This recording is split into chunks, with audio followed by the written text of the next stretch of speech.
Elon Musk l'a fait. D'un geste implacable, il a effacé Ursula von der Leyen, la grande figure de l'Union européenne, de sa plateforme X. Pas de préavis, pas de concession, aucun égard. Et comment réagit l'UE? Elle vacille, la presse s'emballe, et Bruxelles reste bouche bée, ébranlée, tout en étant, curieusement, mise à nu. Parce que quel sens a la démocratie quand on brandit le bâton de la... Elon Musk l'a fait. D'un geste implacable, il a effacé Ursula von der Leyen, la grande figure de l'Union européenne, de sa plateforme X. Pas de préavis, pas de concession, aucun égard. Et comment réagit l'UE? Elle vacille, la presse s'emballe, et Bruxelles reste bouche bée, ébranlée, tout en étant, curieusement, mise à nu. Parce que quel sens a la démocratie quand on brandit le bâton de la censure contre ceux qui ne partagent pas nos idées, pour ensuite se retrouver déstabilisé quand on devient soi-même victime des mêmes méthodes? Elon Musk a fait ce que beaucoup redoutaient. Il a débranché le pouvoir bruxellois dans le monde numérique. Et ses conséquences dépassent le cadre virtuel pour toucher le monde politique. Ursula von der Leyen venait tout juste de publier un message sur X vantant sa nouvelle initiative de protection de la démocratie, un programme européen annoncé comme un rempart contre la désinformation. En réalité, c'était une façon subtile d'introduire un contrôle de la pensée publique sous couvert d'intentions nobles. Encore un texte prétendant lutter contre la haine, mais en réalité, il muselait toute forme de dissidence. Puis, en un instant, coup de théâtre, son compte est effacé. Des millions de fans, des déclarations officielles de l'UE, tout a disparu en un clin d'œil. La commission, dans une réaction frénétique, convoque une réunion de crise, comme si la démocratie venait d'être anéantie. Mais en fait, n'était-ce pas simplement le prix à payer pour des années de prétention et d'abus de pouvoir? Musk réagit à l'indignation par une phrase mémorable. C'est ma plateforme. C'est moi qui décide des règles. L'UE ne peut pas censurer des citoyens innocents. Un véritable coup de tonnerre. Et que se passe-t-il après? Un séisme dans l'UE. Car avec ce simple message, Musk ne se contente pas de dénoncer l'hypocrisie de von der Leyen. Il remet en cause l'ensemble du système de pouvoir bruxellois. Et quel est l'impact? Ce post récolte plus de 50 millions de likes, alors que celui de von der Leyen se contente de quelques 3000.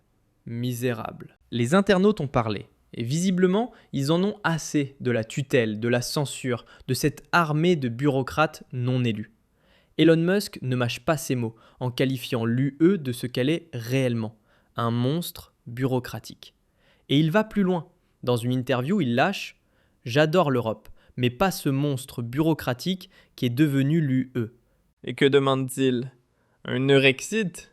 Une sortie de l'UE pour l'Allemagne, la France, l'Italie, pour tous? Un sujet tabou peut-être, mais qui devient de plus en plus nécessaire? Car c'est précisément ce que ressentent de plus en plus d'Européens. L'UE n'est pas l'Europe. L'UE est un appareil de pouvoir qui s'est émancipé, ne servant plus les citoyens, mais allant contre eux. Et voici où l'AfD entre en scène. Pas parce que nous en avons l'obligation, mais parce qu'ils sont les seuls à le dire clairement. Depuis des années, ils avertissent contre le Digital Services Act. Cette loi qui oblige les plateformes à supprimer les contenus qui ne plaisent pas à Bruxelles. Pas de contrôle judiciaire, pas de transparence, simplement la suppression. Et maintenant voilà, Elon Musk dit non, il ne se laissera pas instrumentaliser. Il révèle même que l'UE a tenté de négocier un accord secret avec X. Censure contre impunité. Oui, vous avez bien entendu. Von der Leyen voulait discrètement faire supprimer des contenus concernant l'AfD, la critique de l'UE et les opinions conservatrices, en échange de conditions plus favorables. Musk a refusé et a supprimé son compte. Quel symbole! L'entrepreneur le plus puissant du monde montre la carte rouge à une fonctionnaire non élue de l'UE. Et qu'en dit-il? Si la démocratie est si formidable, Alors pourquoi ne pas élire directement le président de la commission ? Exactement. Pourquoi ne pouvons-nous pas décider qui dirige l'UE ? Pourquoi un comité derrière des portes closes détermine-t-il qui gouverne 400 millions d'Européens ? Pourquoi une personne qui n'a jamais été élue peut-elle négocier des milliards de contrats de vaccins, instaurer des contrôles de chats et planifier des services de renseignement sans jamais avoir reçu de mandat démocratique? Et puis, il y a aussi le scandale Pfizergate. Ursula von der Leyen a effacé ses SMS privés avec le patron de Pfizer pendant qu'elle négociait des contrats de vaccins pour des milliards, et maintenant, elle exige de la transparence. Musk réplique : comment quelqu'un qui efface ses traces peut-il demander de la transparence ? Un scandale gigantesque qui aurait entraîné des démissions dans des démocraties normales, mais dans l'UE, ils se taisent et minimisent. On continue ainsi. C'est précisément pour cela que de plus en plus de gens exigent un changement radical de cette UE ou même sa suppression. Et puis la situation s'intensifie. L'UE menace X d'une amende allant jusqu'à 200 millions d'euros, soi-disant pour de la désinformation et le système des coches bleues, car X favoriserait de mauvais acteurs. Et encore une fois, Musk s'oppose. Il réagit avec des faits, avec fermeté, avec un engagement clair pour la liberté d'expression. Et oui, il prend beaucoup de risques, mais il montre une position. Et c'est exactement ce qui manque à l'Europe. Salutations à ceux qui, en entendant démocratie, ne pensent pas à la censure. Bienvenue dans Verheimlicht. Petit rappel, pour que ces sujets restent visibles, abonnez-vous, activez la cloche et partagez votre avis dans les commentaires. Le conflit s'intensifie. Elon Musk ne se contente pas de résister. Il attaque frontalement. Et cette fois, il ne s'agit plus de quelques tweets ou de sanctions. Il s'agit du principe, de la question fondamentale. Qui contrôle le récit ? Qui décide de ce qui peut être dit et de ce qui ne peut pas l'être ? Et qui a le droit de s'y opposer ?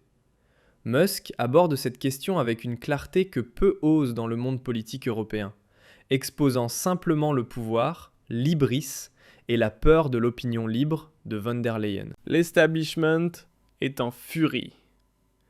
Car ce que fait Musk ici, c'est une attaque frontale contre la morale hypocrite de l'élite bruxelloise. Il soulève la question du système, et il le fait avec du pouvoir, des satellites, des serveurs, des milliards, mais surtout avec le soutien de millions de personnes qui en ont assez de la censure de l'UE et de la manipulation médiatique. X n'est plus simplement un réseau social, c'est une ligne de front, une bastion contre la dictature de la correction politique. Et oui, on peut l'appeler ainsi. Lorsqu'une institution comme l'UE veut sérieusement attaquer un outil d'IA comme Grok de X, simplement parce qu'il y circule des images satiriques de von der Leyen. Ce n'est pas une blague. Des images de politiciens générées par une IA et Bruxelles perd complètement son calme. Pourquoi ? Parce qu'ils ne peuvent plus contrôler la manière dont ils sont représentés. Et que dit von der Leyen en gros ? Un tel comportement ne sera pas toléré en Europe. Un instant, qu'entend-elle par là ? Que les représentations critiques ou satiriques des politiciens devraient être interdites ? Que l'intelligence artificielle doit être censurée si elle produit les mauvaises images ? Bienvenue dans la dictature numérique de l'opinion. Ce n'est pas une défense de la démocratie, c'est son abolition au nom de la supériorité morale. Et c'est exactement ce que les gens commencent à voir de plus en plus clairement. C'est pourquoi Elon Musk exprime ce que des millions ressentent, que cette UE n'a plus rien à voir avec la démocratie, que sa prétendue défense de la liberté n'est qu'un camouflage pour le contrôle, la surveillance et la simplification de la pensée. Alice Weidel résume tout cela parfaitement. Elle dit qu'une véritable démocratie doit supporter la critique, la moquerie, voire les insultes. Les politiciens ne doivent pas être protégés contre les représentations négatives simplement parce qu'ils se sentent attaqués. Point final. Ce n'est pas de l'extrémisme, c'est du bon sens. Et c'est ce que défend l'AfD. L'abolition de l'article 188. La fin des avertissements contre les citoyens qui expriment leur opinion politique. Pas de droits spéciaux pour l'élite politique. La bulle bruxelloise a peur, et cela se voit. Peur de perdre le contrôle, peur que leurs règles ne puissent plus être imposées. Et c'est pourquoi ils menacent de tout. Amendes, blocage de réseau, loi de l'UE. Mais cette fois, cela pourrait se retourner contre eux. Car Elon Musk n'est pas un simple milliardaire technologique. Il est un acteur géopolitique, plus riche que certains pays, plus influent que certains groupes médiatiques et surtout indépendant. Si l'UE cède, elle montre que les lois peuvent être défiées.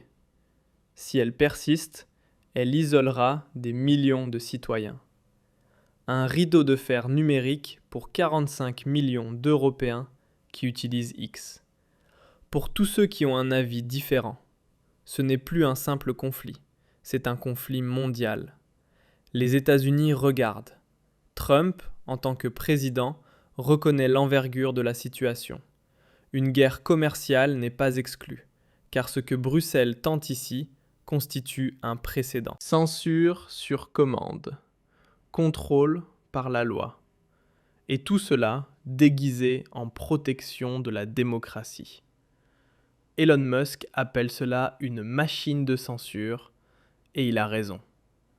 Le bouclier de protection démocratique de l'UE n'est rien d'autre qu'un contrôle de chats du genre Trojan, une nouvelle dimension de surveillance. Petite interruption. Vous allez bientôt voir les nouvelles qui montrent à quel point tout est devenu instable. Banque, énergie, politique, partout de la pression. Et la plupart des gens ne réalisent même pas à quel point ils sont vulnérables. Si vous ne voulez pas faire partie de cela, cliquez sur le lien sous cette vidéo. Le système de prévoyance de crise vous rend invulnérable, légalement, financièrement et numériquement. Et le pire dans tout ça, c'est qu'Ursula von der Leyen a agi ainsi sans jamais avoir reçu de mandat démocratique. Pas d'élection directe, pas de séparation avec les citoyens, pas de confiance du peuple. Juste un comité qui l'a mise en poste en 2019 avec le soutien de Macron et Merkel. Ce n'est pas démocratique, c'est post-démocratique. Et c'est exactement ce qu'Elon Musk clame haut et fort. Et il exige. Il faut en finir avec l'autoproclamation, en finir avec l'illusion de la représentation. Et maintenant, les lignes sont tracées. D'un côté, l'UE, des bureaucrates non élus, censure, obsession du contrôle. De l'autre, Musk, X, liberté d'expression, souveraineté numérique. Et entre les deux, nous, les citoyens, les utilisateurs, ceux qui, au final, décident de ce qui perdure, ceux qui doivent avoir le courage de se lever car la prochaine étape est prévisible. L'UE veut interdire X, l'éteindre complètement. Tous les Européens, une totale censure de l'information. Mais Elon Musk est clair, cela ne se passera pas sans résistance. Bruxelles ne peut pas interdire une plateforme juste parce qu'elle s'oppose à son agenda. Et si elle essaie, ça va exploser. Cela aura des conséquences politiques, économiques, sociales, à travers toute l'Europe, à travers toute l'Amérique. Et peut-être espérons-le, cela aura aussi des conséquences pour ceux qui croient être au-dessus de tout. Pour Ursula von der Leyen, pour Thierry